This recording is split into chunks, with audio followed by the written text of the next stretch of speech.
Welcome to my channel जिससे मुझे चाई सबके नमस्कार जानालो। आज भिडिओ जो 20 फेब्रुआरी 2022 तारिखे ऑल राभा स्टूडेंट यूनियने आयोजन करा एन मुकली सभात एगराकी सम्मानीय मंत्री डांगरियार भाषणर ऊपर किछुमान गुरुत्वपूर्ण खबर राइजर कारण। तो आगामी भिडिओ चाओ। মাটিৰ পট্টাৰ কাৰণে আবেদন দিবলৈ আগতে এসডিসি অফিসত যাব লাগে, মণ্ডলক লগ নাপায়, কানুনগোক লগ নাপায়, এসডিসি লগ নাপায়, আজি বোলে এপ্লিকেশন দিয়াই নহল কবুলা দৰখাস্ত। কিন্তু এতিয়া পোৰ্টেল খুলিছে, মিশন বসুন্ধৰা আৰম্ভ হৈছে। ৰাতি 2 বজাতো আপুনি অসম চৰকাৰৰ ওচৰত আপোনাৰ মাটিৰ পট্টাৰ আবেদনখন মিশন বসুন্ধৰাত আপুনি ৰাতি 2 বজাতো কোনোবা মানুহে কৰিছে।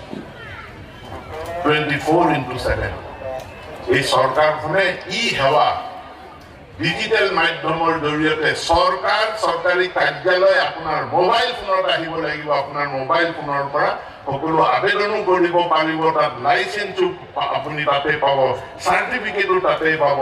এতিয়া আমি এনেকুৱা ব্যৱস্থা কৰিম যে হায়াৰ সেকেন্ডাৰী এইবাৰৰ পৰা আপুনি মাৰ্কশিট বিচাৰি বামুণী মৈদাম যাব নালাগে, আপুনি আপোনাৰ মোবাইলত মাৰ্কশিট পাব, এডমিট কাৰ্ড আপুনি আপোনাৰ মোবাইলত পাব। এইখিনিতে আমরা ভিডিওটো পজ করো। সম্মানীয় মন্ত্রীয়ে উল্লেখ করে মিশন বাসুন্ধরা। মিশন বাসুন্ধরা কি হয় বহুত মানুহে নাজানিব পাৰে, বিশেষকৈ গাঁও ঘৰত থকা লোকসকল। অকল গাঁও ঘৰত থকা লোকসকল নহয়, চহৰত বাস কৰা লোকসকলে এই কথাটো গম নাপাব পাৰে। মিশন বাসুন্ধৰা এটা অনলাইন পোৰ্টেল হয়, য'ত নেকি আপুনি অনলাইন মাটিৰ পট্টাৰ বাবে আবেদন পত্ৰ কৰিব পাৰিব। অনলাইন মাটিৰ পট্টাৰ বাবে আবেদন পত্ৰ কৰিব পাৰিব। আৰু এইটো কাম আপুনি যিকোনো এটা কম্পিউটাৰ দোকানত কাম কৰিব পাৰে, য'ত নেকি অনলাইনৰ কাম কৰা হয়। আৰু যদি আপোনাৰ তাত সময় নাই এটা কম্পিউটাৰ দোকান ওচৰলৈ যাবৰ কাৰণে, আপুনি নিজৰ ঘৰত বহি নিজৰ মোবাইলত এই কামটো কৰিব পাৰে। তো মোবাইলত কেনেকৈ কৰি মই আপোনালোকক দেখাই আছোঁ। কিন্তু সৰকাৰখন অকল 24/7 সৰকাৰে কাম কৰিলে নহব, আপুনি মই আমিও কৰিব লাগিব, সংগঠন বিলাকেও কৰিব লাগিব। গতিকে এতিয়া এইখন সৰকাৰ এটা ডাঙৰ সুযোগ প্ৰদান কৰিছে। এই সুযোগ লৈ নিখিল ৰাভা ছাত্ৰ সন্থা বা আন ৰাভা জাতীয় সংগঠন বিলাক, এই সংগঠন বিলাকেও এটা সংকল্প লওক যে সৰকাৰখনৰ সমানে সমানে আমিও 24/7 আমিও কাম কৰিম, আমিও ৰাতিয়ে দিনে এই সংগঠন বিলাকেও কাম কৰিম। এই সংকল্প ল'ব লাগিব।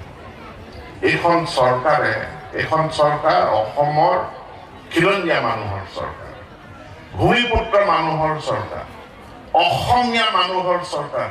এইখন চৰকাৰ অসমৰ ভাৰতীয় মূলৰ মানুহৰ চৰকাৰ।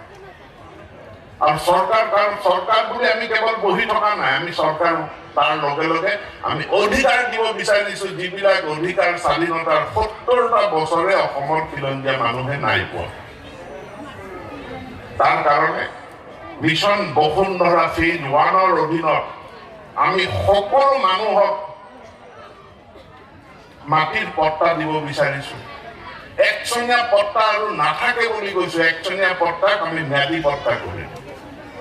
জনজাতীয় অঞ্চল বিলাক আছিল, সৰহখিনি জনজাতীয় অঞ্চলত সাৰ্ভে হোৱা নাই, মাটিৰ জৰীপে হোৱা নাই, সেইকাৰণে চব নন কেডেষ্ট্ৰেল ভিলেজ, আটাইতকৈ বেছি ট্ৰাইবেল এলেকাত আছে। এই সকলোবিলাক non cadastral village survey complete কৰিবৰ কাৰণে আমি ৰাতি দিন এখন চৰকাৰে কাম কৰি আছে। আমাৰ টাৰ্গেট 10 মেৰ আগত, 10 মে 1 বছৰ সম্পূৰ্ণ হ'ব, 10 মেৰ আগত আমাৰ সাৰ্ভে কমপ্লিট হ'ব। মই সিদিনা চিচিটোৱাৰ লগত আলোচনা হওঁতে চিচিটোৱাক মই অনুৰোধ জনাইছো, আপোনালোকে জিলাই যাওক। আৰু বহুত ধৰণৰ কথা আলোচনা কৰা হৈছে, বিশেষকৈ মাটিৰ পট্টা লৈ দুৰ্নীতি ছাত্ৰসকলৰ কাৰণে এখন নতুন পৰ্টেল ব্যৱস্থা কৰি দিয়াৰ কথা উল্লেখ কৰিছে, য'ত নেকি ছাত্ৰসকলে নিজৰ মাৰ্কশ্বিট বা মেট্ৰিকৰ মাৰ্কশ্বিট, এডমিট কাৰ্ড নিজৰ মোবাইলত চাব পাৰিব বা ওলাব পাৰিব। তো আজিৰ ভিডিঅ'টো ইমানেই। আশা কৰোঁ ভিডিঅ'খন চাই আপোনালোকক ভাল লাগিছে, আৰু মই ৰিকুৱেষ্ট কৰোঁ আপোনালোকক ভিডিঅ'খন শ্বেয়াৰ কৰিব আৰু চেনেলটোৰ লগতে ছাবস্ক্ৰাইব কৰিব। আৰু এবাৰ চবকে নমস্কাৰ।